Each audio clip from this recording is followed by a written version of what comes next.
Assalamualaikum warahmatullahi wabarakatuh. Yang kami hormati Prof. Nandi dan juga kakak-kakak Asdos mata kuliah Perpindahan Panas dan Kalor. Baiklah, kami dari kelompok 18 yang beranggotakan saya sendiri Miftahul Nadia, Fakri Munif, Misal Geraldo Nabasa, dan juga Tri Elisaftiandi. Kami akan mempresentasikan hasil diskusi kami mengenai tugas dari natural convection, yaitu desain natural convection infant incubator with overhead screen. Menurut sumber yang ada, inkubator itu ada 3 jenis. Yang pertama ada radiant warmer incubator atau open incubator, yang kedua ada infant incubator atau closed incubator, dan yang ketiga ada inkubator portable, di mana inkubator ini dibutuhkan pada saat bayi memiliki kondisi salah satunya itu lahir prematur. Dan yang telah kita diskusikan, kita akan mengangkatkan jenis inkubator yaitu closed inkubator dengan range temperatur 32-37 derajat Celcius. Prinsip kerja dari inkubator sendiri menggunakan prinsip free convection, di mana pada free convection, gerakan fluida disebabkan karena ada gaya apung atau buoyancy di sekitar fluida, di mana gaya apung ini terjadi karena ada gradien temperatur. Jika T surface lebih besar dari T lingkungan, maka fluida yang berdekatan dengan plat memiliki densitas yang lebih rendah daripada fluida yang jauh. Sehingga gaya buoyancy itu akan mendorong fluida yang densitasnya lebih ringan ke atas sehingga dapat mengalir atau menarik fluida diam yang berada di sebelah aliran tersebut. Lalu, basic dari baby inkubator, di cara kerja inkubator bayi hanya melibatkan 3 hal, yaitu yang pertama suhu, kelembapan, dan oksigen, di mana ketiga hal ini diatur sedemikian rupa sehingga nantinya akan menyerupai dengan keadaan di dalam rahim si ibu.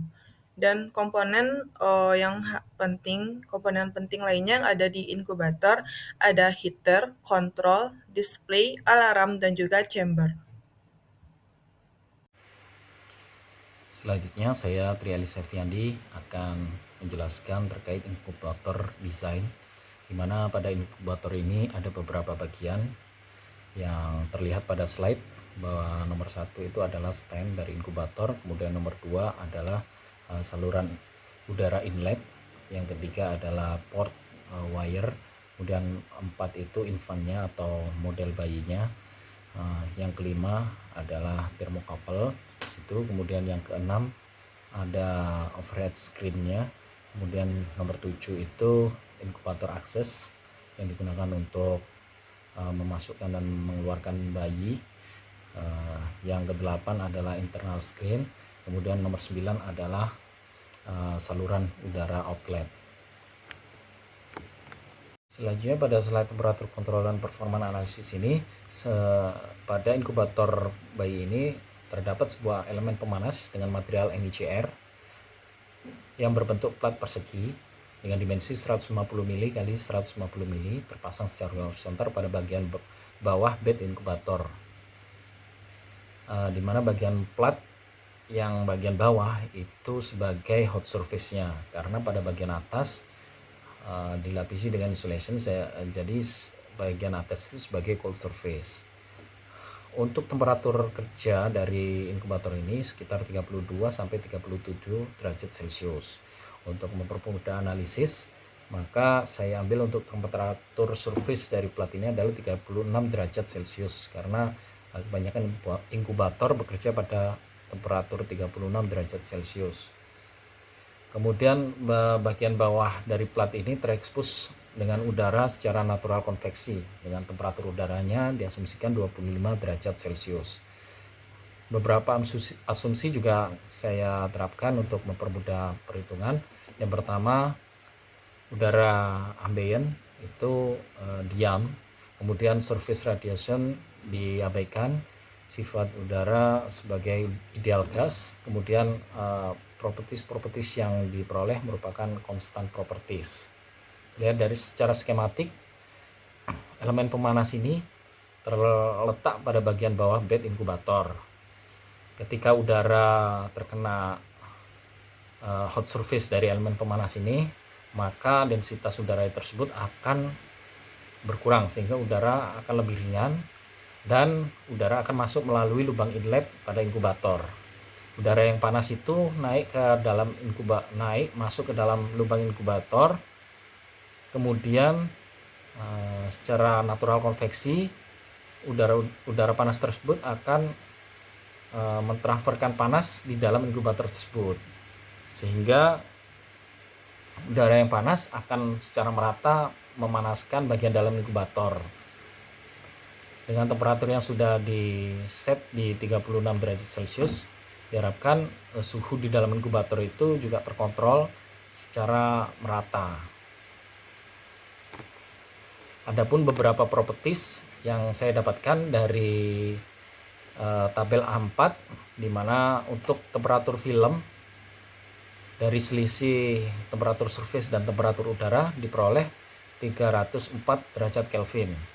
Untuk viskositasnya di 16,2 kali 10 pangkat min 4, kemudian untuk alfa di 22,9 kali 10 pangkat min 6, untuk K diperoleh dari material NiCr yaitu 12, untuk beta nilainya 0,0033, untuk Prandtl numbernya 0,71. Baik, selanjutnya dalam analisis ini untuk step pertama yang akan dilakukan adalah mencari Rayleigh numbernya pada bidang plat, dimana dengan persamaan Rayleigh number sama dengan G kali beta dikali delta T kali L pangkat 3 per kinematic viscosity kali alpha, dibagi kinematic viscosity dikali alpha, diperoleh Rayleigh numbernya 0,95 kali 10 pangkat 9 L pangkat 3. Karena pada bagian bottom surface yang dijadikan sebagai hot surface-nya, maka untuk L-nya sama dengan W per 2 atau lebar dibagi 2, diperoleh nilainya 0,075 meter, sehingga Rayleigh numbernya menjadi 4 kali 10 pangkat 5. Dari nilai Rayleigh number ini maka diketahui laminar ini merupakan dari Rayleigh number ini diketahui bahwa aliran ini merupakan laminar karena Rayleigh number terletak di antara 10 pangkat 4 dengan 10 pangkat 9. Kemudian kita mencari Nusselt numbernya. Nusselt numbernya diperoleh dengan persamaan 0,52 kali Rayleigh number pangkat 1/5, karena pada bagian bottom platnya ini merupakan hot surface, kita gunakan persamaan ini sehingga diperoleh nilai koefisien convectionnya 1097,8 watt per meter persegi Kelvin. Dari nilai H ini kemudian kita dapatkan nilai Q-nya, di mana Q sama dengan H kali A kali delta T. Diperoleh untuk heat rate-nya pada 271,7 watt. Selanjutnya secara simulasi pada CFD terlihat pada slide ini bahwa dapat disimpulkan bahwa pada inlet air atau saluran udara masuk, temperatur yang telah dipanaskan oleh heater mempunyai temperatur yang lebih tinggi. Kemudian udara tersebut masuk dan mentransfer panas dari udara yang sudah dipanaskan oleh heater, mentransfer panas di dalam inkubator tersebut, sehingga udara di dalam inkubator tersebut akhirnya ikut memanas secara merata. Pada simulasi pipeline dari inkubator udara pada udara di dalam inkubator ini, lihat pemanasan pada bagian dalam inkubator tersebar secara merata, diantaranya karena ada overhead screen yang terpasang pada inkubator ini. Baik, selanjutnya untuk energi efisiensi assessment dari referensi jurnal yang telah saya peroleh, bahwa untuk inkubator yang menggunakan overhead screen dan inkubator tanpa menggunakan overhead screen dilakukan penelitian pada temperatur 34 derajat dan 36 derajat Celcius, di mana untuk inkubator overhead screen mempunyai heat flux yang lebih rendah dibandingkan dengan inkubator tanpa overhead screen, yaitu pada temperatur 34 derajat Celcius heat flux exchange by radiasinya 0,97, dan untuk yang tanpa overhead screen di 1,35. Kemudian imbalance energy equation-nya lebih rendah juga di minus 2,73, sedangkan untuk tanpa overhead screen di minus 3,31. Untuk 36 derajat Celcius imbalance energinya untuk inkubator dengan menggunakan overhead screen pada nilai minus 1,96, dan untuk inkubator dengan tanpa menggunakan overhead screen nilainya minus 2,36 watt.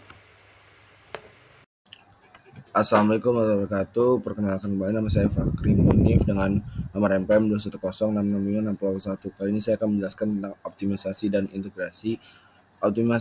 Optimisasi infant inkubator dengan penambahan overheat untuk mengurangi heat loss yang terjadi pada perpindahan panas free convection dalam inkubator. Lalu untuk selanjutnya adalah rationale for design dengan menggunakan overhead screen. Pada desain inkubator ini dapat meningkatkan kestabilan temperatur pada perpindahan panas konveksi natural, karena aliran fluida yang terbentuk di dalam inkubator akan tersebar rata di dalam inkubator sehingga dapat meminimalisir penggunaan energi. Oke, untuk selanjutnya adalah real world application. Pada dasarnya, inkubator bayi berperan penting dalam perawatan bayi prematur atau bayi dengan masalah kesehatan lainnya. Namun inkubator bayi memiliki kekurangan, yaitu biaya yang tinggi, ketergantungan pada listrik, keterbatasan akses, dan lain-lain. Maka dari itu, beberapa model inkubator bayi lainnya dan fasilitas medis yang telah berhasil menerapkan desain serupa memanfaatkan konveksi bebas serta merasakan manfaat yang signifikan. Berikut adalah beberapa contohnya. Oke, yang pertama adalah Bubble CPAP System. Beberapa fasilitas medis telah mengadopsi sistem CPAP gelembung yang menggunakan prinsip konveksi alami untuk memberikan tekanan positif pada saluran napas bayi. Sistem ini telah membantu mengurangi kesulitan pernapasan pada bayi prematur dan meningkatkan tingkat kelangsungan hidup mereka. Yang kelebihan alat ini dapat menghindari invasi. Selanjutnya adalah Embrace Warmer. Produk ini adalah sebuah inkubator bayi portable yang dirancang untuk digunakan di daerah yang kurang berkembang. Embrace Warmer menggunakan konsep konveksi alami dengan desain yang ringkas dan hemat energi. Hal ini membantu banyak bayi prematur di negara-negara berkembang untuk mendapatkan perawatan suhu yang diperlukan. Selamat malam, kembali. Nama saya Michael Giraul Nabasa dengan NPM 2106 732 Pada saat ini saya akan menjelaskan performance assessment dari free convection infant incubator. Nah, bisa dilihat dari grafik di sebelah kiri ini adalah grafik temperature difference terhadap waktu atau dalam satuan menit. Nah, untuk mengetahui nilai kestabilan suhu di kabin bayi, dilakukan metode seperti yang ditunjukkan dalam SNI 16/41/1996. Dalam SNI diketahui bahwa nilai kondisi suhu stabil adalah ketika kondisi tercapai apabila suhu inkubator tidak berubah lebih dari 1 derajat Celcius untuk jangka dalam waktu 1 jam. Dan selama suhu stabil atau stabil kondisi, suhu inkubator tidak boleh lebih dari 0,5 derajat Celcius dari suhu rata-rata inkubator. Dari dua prasyarat, nilai stabilitas suhu awal diperoleh dalam 40 menit setelah pemanasan. Dalam penelitian ini, inkubator natural konveksi dapat dikategorikan sebagai inkubator air controlled karena rata-rata nilai delta T pada setiap titik pengurangan suhu pada 5 titik di kabin tidak melebihi nilai delta T yang ditentukan oleh SNI yang setara dengan 0,8 derajat Celcius. Jadi dari semuanya ini bisa kita tarik konklusi kalau jadinya inkubator sendiri memiliki 3 jenis inkubator dan kami memilih closed infant inkubator dengan temperature range-nya dari 32 sampai 30 derajat Celcius. Kami menambahkan overheat screen pada inkubator natural convection berfungsi untuk mengurangi heat loss yang terjadi pada perpindahan panas free convection. Analisa perhitungan pada temperatur TS 36 derajat Celcius menunjukkan nilai RAL pada bottom surface adalah 4 kali 10 pangkat 5, sehingga dikategorikan laminar free convection, sehingga diperoleh nilai koefisien convection-nya itu 1097,8 W per M kuadrat dikali K, dan Q sama dengan 271,7 W. Dengan menggunakan overheat screen dapat mengangkat kestabilan temperatur dan mengurangi heat loss dan konsumsi energi. Inkubator sendiri perlu dikembangkan kembali agar dapat mengurangi kekurangannya seperti biaya yang tinggi, ketergantungan pada listrik, keterbatasan akses, dan lain-lain. Agar semua masyarakat dapat menggunakan inkubator tanpa takut akan kekurangannya. Sekian dari kelompok kami. Mohon maaf apabila ada kesalahan dalam melampirkan data dan penjelasan ataupun omongan kami. Terima kasih atas perhatiannya. Selamat malam.